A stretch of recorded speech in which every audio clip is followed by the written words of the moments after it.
وعندنا لا رègle واش تقول لا somme الآن حتى بلس لانفيني a puissance 1 sur 1 puissance a. هنا ça dépend la nature تاعها ça dépend ل a.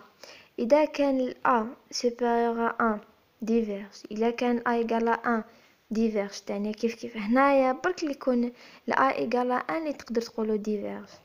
بصح كي ديرو لا ليميت ما ديروش كي يكون égal à 1 ولا الاخر ديرو diverge، لا هنا on peut rien dire. هنا الوحيدة اللي a égal à 1 diverge، وهنا a inférieur à 1 converge. هذه هي شوفوا عليها. هنا عندنا في لا ليميت كامل هنايا صبنا ال a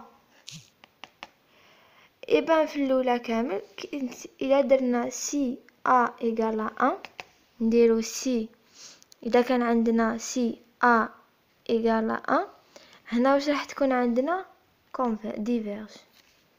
اسمع هذه كامل ديفيرج، هذه هي هذا مكان. هذا واش درنا لا سوم تاع يو ان، هذه هنايا حسبناها بلا ليميت خرجت لنا ا. وما واش قلنا سوبوزينا سي ا ايغال 1 ديفيرج، يقدر يكون ا ايغال موان سو انفيريور ا 1 كونفيرج. هنا سا ديبون ا واش يمدلك. هنا في ليكزيرسيس 6 انا نديرو اون جينيرال سما ال a اون جينيرال، بصح في ليكزامان راح يمدلك ال a قيمتها شحال، راحش يخليها لك هكا.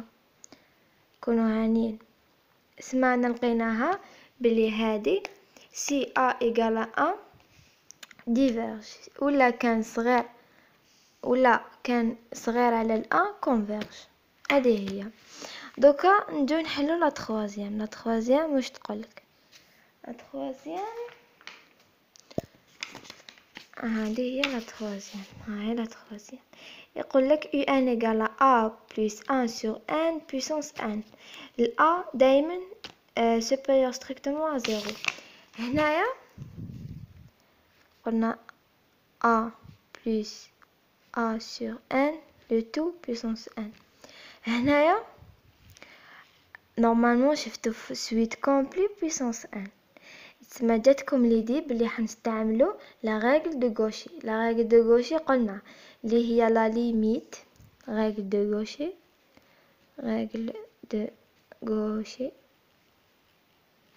هي ليميت، هي كتبها ليميت كي ان تروح بلس لانفيني تاع غاسين ان تاع دو يو ان. هذه هي. ومن بعد هنا يعطينا 3 possibilités. L supérieur strictement à 1 diverge. L égale à 1 on peut rien dire. وعندنا هنايا L inférieur à 1 strictement converge. هذه نجو نطبقو عليها. هذا مكان نحسبو يما لا ليميت تاع كي ان يروح بلس لانفيني تاع racine 1 a plus a sur 1 le tout puissance 1. بعد واش ندير بعد هذه مع هذه تروح تبقى لنا هذه اللي هي لا ليميت 1 تروح بلس لانفيني تاع a plus 1 sur 1. وهذه واش تعطينا في لا ليميت تعطينا هذه 0 باسكو 1 sur بلس لانفيني يبقى لنا a.